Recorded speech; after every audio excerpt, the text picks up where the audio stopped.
Coffee rules for diabetes should not start with caffeine panic or coffee myths. A plain black cup may barely move one person's blood sugar, yet raise another person's morning reading. Test the full morning routine before blaming the cup or quitting coffee.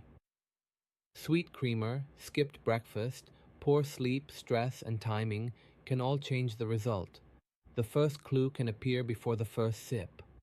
That clue is the morning rise. Wake-up signals can tell the liver to release stored sugar. Skipped food can push that number higher. Coffee may land while the morning reading is already climbing. Coffee is not one single event.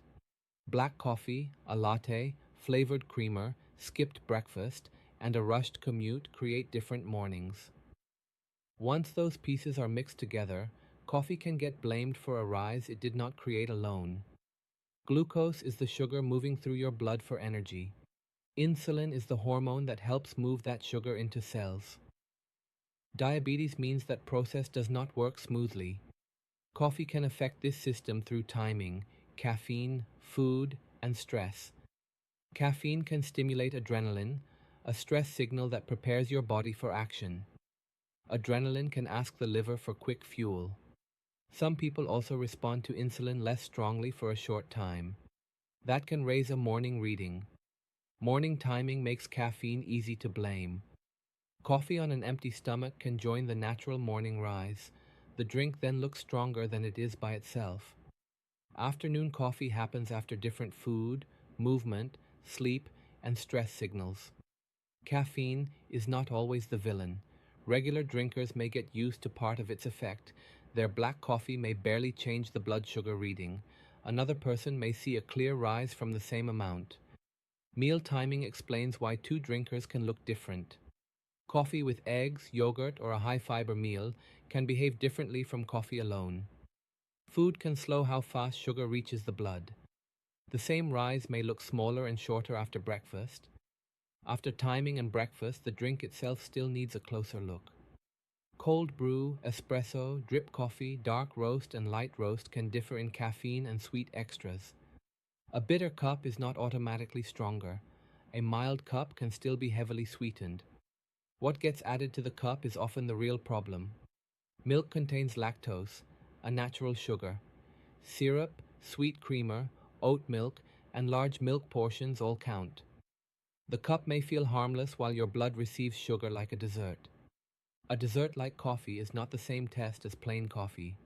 Fast carbohydrate means sugar or starch that reaches the blood quickly. Liquid sugar can reach the stomach and intestines faster than many solid foods. A small creamer splash may not be small. Many people are not testing coffee at all. They are testing a sweet drink during a stressed morning. Even sugar-free language can mislead because the drink may still include milk, cream, powders, or toppings. The label on the cup is not the full blood sugar story.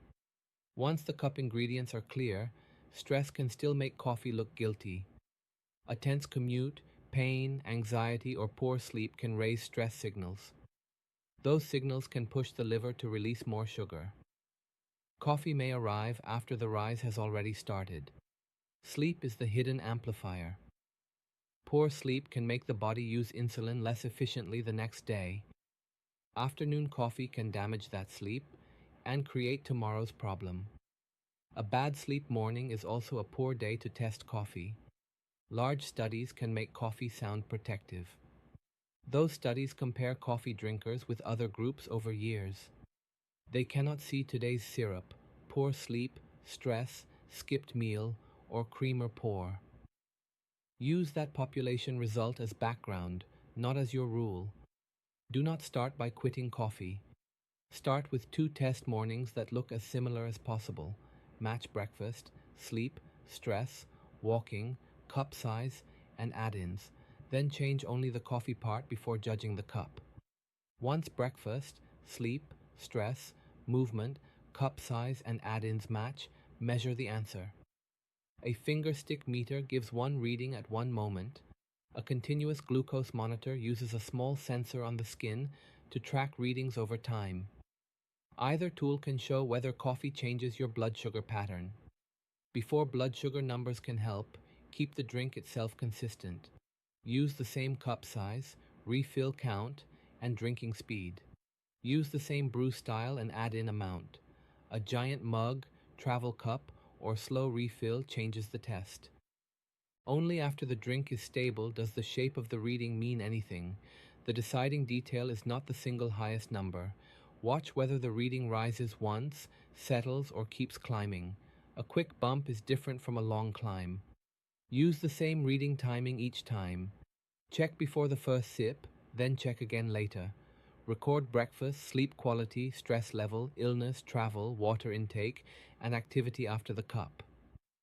These notes explain whether the number came from coffee or the morning around it. Some mornings can fool the test before coffee is involved. A dry night can make the reading look higher. Dehydration means your body has less water than it needs. Fever, hard exercise, unusual pain, poor sleep, or heavy stress can distort the same test. Do not compare a sick Monday with a rested Saturday. If illness, dehydration, hard exercise, pain, poor sleep, or heavy stress appears, repeat the test later. On a rested, hydrated, lower stress morning, read the pattern instead. Sweet creamer points toward added sugar. Plain coffee points back to caffeine, timing, or breakfast. That can explain the number. Symptoms still need their own check. Shakiness, sweating, fast heartbeat, unusual fatigue, or confusion should not be dismissed as coffee nerves. Those signs can happen with low sugar, high sugar, or anxiety. Check the number before guessing. Some people need extra caution before testing changes. Pregnancy, heart rhythm problems, severe anxiety, heartburn or reflux, and sleep disorders can change the coffee decision. Those issues do not make coffee automatically forbidden. They make personal medical advice more important. Medication changes the risk. Insulin and some diabetes medicines can cause low sugar. Low sugar means blood sugar falls below a safe range. Coffee can reduce appetite or delay breakfast, so food timing and medicine timing can collide. Your next action should match the size and length of the rise. If the rise is small and fades quickly, observation may be enough. If the rise is large or repeated, change the routine. Ask your clinician before changing medicine doses. After food and medicine timing are clear, start with the change you can see and control. Remove syrups and sweetened creamers for 1 week. Change one variable at a time, then retest the cleaner version before blaming coffee itself. If plain coffee still raises your blood sugar after the cleaner test, try it with breakfast for several mornings. If the rise remains, caffeine may be part of the cause. Then try half caffeine or decaf. After breakfast and lower caffeine tests, the safer routine is usually unsweetened, smaller, and early enough to protect sleep. Your body still responds to food, stress, sleep, and medicine. Judge the full routine before judging the cup. Coffee with diabetes is not automatically safe or automatically forbidden. The safer rule is to measure your own response on similar mornings. Black coffee, sweet coffee, empty stomach coffee, afternoon coffee, and medication-timed coffee are not the same. Coffee type matters, but the full routine matters more. Medicine simplified. That's what this channel does. If you want more, hit subscribe. This is not medical advice. Consult your doctor. Ios